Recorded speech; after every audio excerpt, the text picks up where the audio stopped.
안녕하세요. 장동원 미래스탁의 박시장입니다. 7월 3일 증시 마감 시황 말씀을 드리겠습니다. 코스피는 2794.01포인트 0.47% 상승 마감했습니다. 미국 증시 훈풍에 외국인이 892억 순매수, 기관이 1792억을 순매수하면서 외국인과 기관의 순매수에도 상승 마감했습니다. 코스닥은 836.10포인트 0.75% 상승 마감했습니다. 외국인이 1904억을 순매수하면서 상승 마감했습니다. 기관은 1281억을 순매도하였습니다. 간밤 제롬 파월 미 연준 의장이 한 포럼에서 인플레이션이 지표가 개선되고 있다고 비둘기적인 발언을 한 뒤에 뉴욕 3대 지수가 일제히 상승하면서 우리 증시에도 훈풍이 이뤄졌습니다. 코스피는 기관이 매수세를 주도하였고 금융주와 2차전지 밸류체인주가 동방 상승했지만 2800선을 탈환하는 데는 실패하는 모습이었습니다. 코스닥은 제약주와 2차전지가 동방 강세에 힘입어서 상승 마감하는 모습이었습니다. 원달러 환율은 1390.60원 0.17% 상승했는데요. 3시 30분 기준인데 새벽 2시에 이제 마감을 합니다. 엔화와 위안화 등 아시아 통화 약세 등의 환율이 강세를 보이면서 원달러 환율도 상승하는 모습이었습니다. 오늘 테마 시장을 살펴보도록 하겠습니다. 오늘 테마 시장은 2차전지 관련 종목들의 반등이 매서웠습니다. 2분기 차량 인도량이 시장 예상치 상회를 하면서 테슬라가 10.20% 급등하면서 우리나라에도 2차전지 관련 종목들의 흐름이 좋았습니다. 에코프로머티, LNF, 이렌텍, NLG에너지솔루션, 에코프로, 한중엔시스, 서진시스템, 후성, 라이콤, 현대오토에버 등 2차전지 전기차 ESS, 전력저장장치, 자율주행차 등 이런 테마 관련 종목들에 상승했습니다. 한편 에코프로 같은 경우는 정부와의 기획발전 특구 협약 체결을 계기로 포항 지역에 대한 투자 로드맵을 구체화하는 등 후속 조치에 착수한 가운데 향후 5년간 포항 블루베리 산업단지 21만 평에 약 2조 원을 추가 투자하기로 하고 이 가족사 투자 일정 등을 조율하고 있다는 소식도 전해졌는 모습이었습니다. 지난밤 증시에서 테슬라가 10.20%로 시장 예상치를 웃도는 2분기 차량 인도 실적을 공개하면서 급등했습니다. 테슬라는 이제 2분기가 4월에서 6월인데요. 인도량이 총 44만 3,956대로 시장 조사체의 팩트셋이 집계한 전문가 전망치가 43만 9천대로 웃돌았고 1분기가 38만 6,810대였는데 이거 대비로도 14.8%가 증가를 했습니다. 상반기 판매량 기준으로 91만 대를 돌파해서 1일 자리를 이어펴오던 중국 BYD를 이제 크게 BYD는 72만 6,153대를 인도를 했는데 크게 앞지르는 모습이었습니다. 이 모건 스탠리는 2분기 예상 밖 인도량에 대해서 올해 유일하게 긍정적인 서프라이즈였다면서 이 납품량이 증가하면서 재고량이 감소하고 있는 것도 긍정적이라고 평가를 했습니다.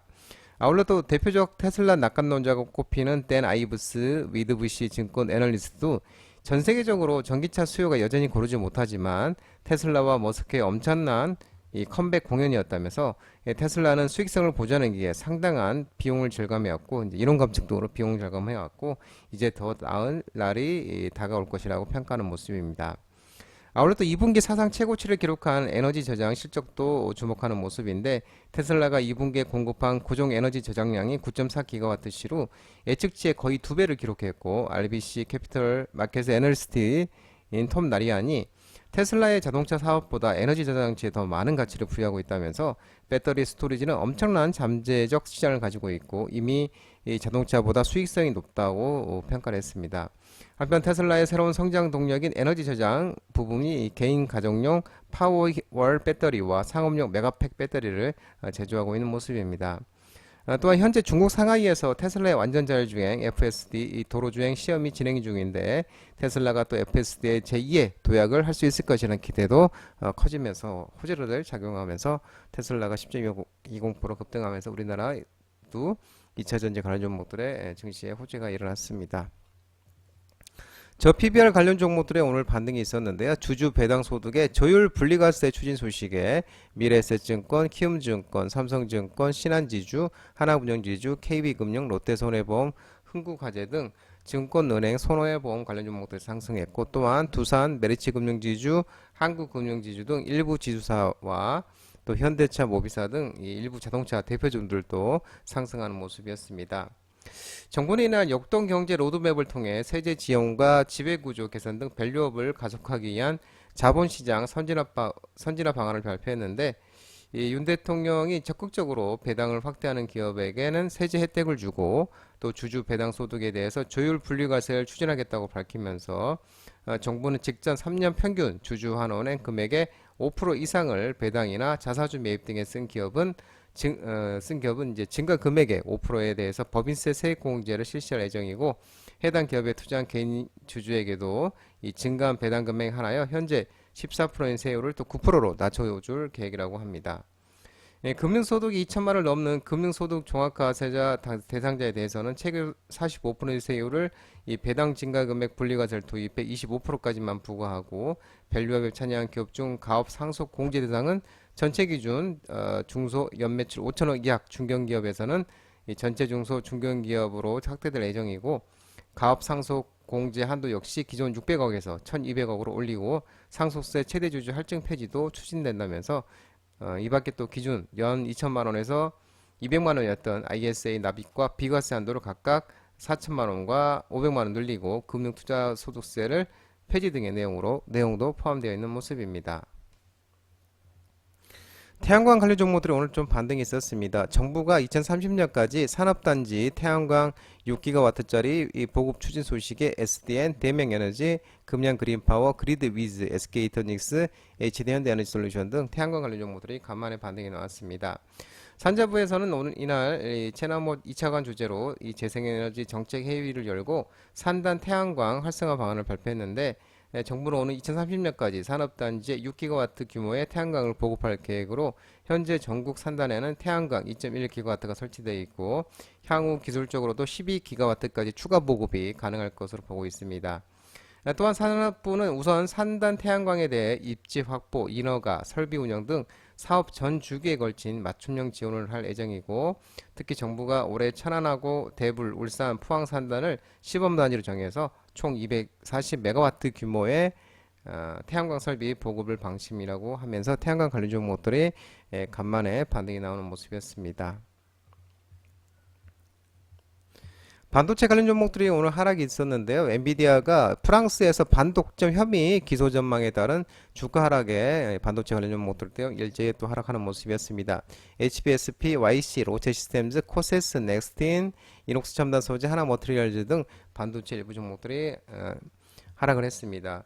한편 SK하이닉스는 HBM 관련 경쟁 우위가 지속될 것이라는 S&P 글로벌 전망 소식에 반등에 성공했고 삼성전자는 보합권에 마감하는 모습이었습니다. 지난밤 뉴욕 증시는 제롬 파월 연준 의장의 비둘기파적인 발언에 3대 지수가 모두 상승했습니다. 하지만 엔비디아는 1.31% 하락했는데 프랑스 경쟁당국이 엔비디아가 시장 지배적 지위를 악용해 시장 경쟁을 저해했다는 판단을 내리고 제재에 나설 것이라는 소식이 전해지면서 하락세를 보였습니다.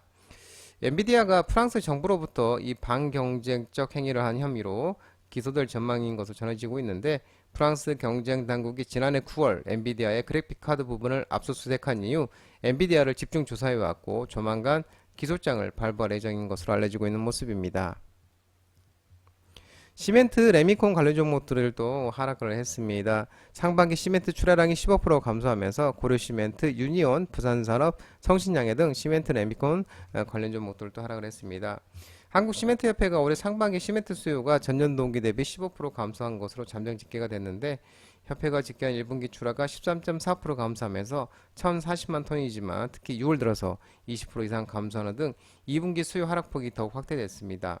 통상적으로 2분기 이후부터 시멘트 수요는 늘어나고 특히 2분기와 4분기는 극성수기에 해당되어서 출하량이 크게 증가하지만 이례적으로 올해는 2분기에도 감소폭이 심화되고 있는 것으로 집계됐습니다. 이 추세대로라면 연간 출하량이 20% 넘게 줄어들 것이라는 절망적인 전망도 배제할 수 없다는 게 업계 분위기인 것으로 알려지고 있는 모습입니다. 협회 관계자는 지난해 수요 증가로 매출액이 다소 회복됐지만 올해는 시멘트 수요 급감에 대해서 이 글로벌 공급망 불안에 따른 원자재 수급 불안정과 전기요금 인상 가능성까지 더해지면서 한치 앞도 예측하기 어려운 경영 여건이 예상된다고 밝혔습니다. 아울러 국내 시멘트 업계도 급격한 수요 절벽이 결국 저상장의 장기 불황으로 이어질 수 있어서 크게 우려한다고 있다고 언급하는 모습입니다. 한편 또 일 업계에 따르면은 이 7월 2일 날 업계에 따르면 한국노동조합 총맹 산하 전국 레미콘 운송노동조합 수도권 남북부 본부가 지난 1일 날 총파업에 또 돌입했고, 이 여파로 수도권 건설 현장 10곳 중 6곳이 레미콘 타설을 또 멈춘 것으로 전해지고 있는 모습입니다. 장동호 미래스탁 전화번호는 166-3797입니다. 끝으로 장동호 대표 유튜브 채널 구독과 좋아요 많이 부탁드리고요. 알림 설정을 꼭 해주시기 바랍니다. 유튜브 채널 알아보면 공유가 있습니다. 공유, 소개 링크 많이 부탁드리고요. 유튜브 장중 라이브 무료 방송 진행하고 있으니까 혼자 하기 힘드신 분들이나 도움이 필요하신 분들은 언제든지 오셔서 많은 도움 받아가시기 바랍니다. 오늘 시장도 모든 분들 고생 많으셨고요. 남은 시간 평안한 시간 되시기 바랍니다. 감사합니다.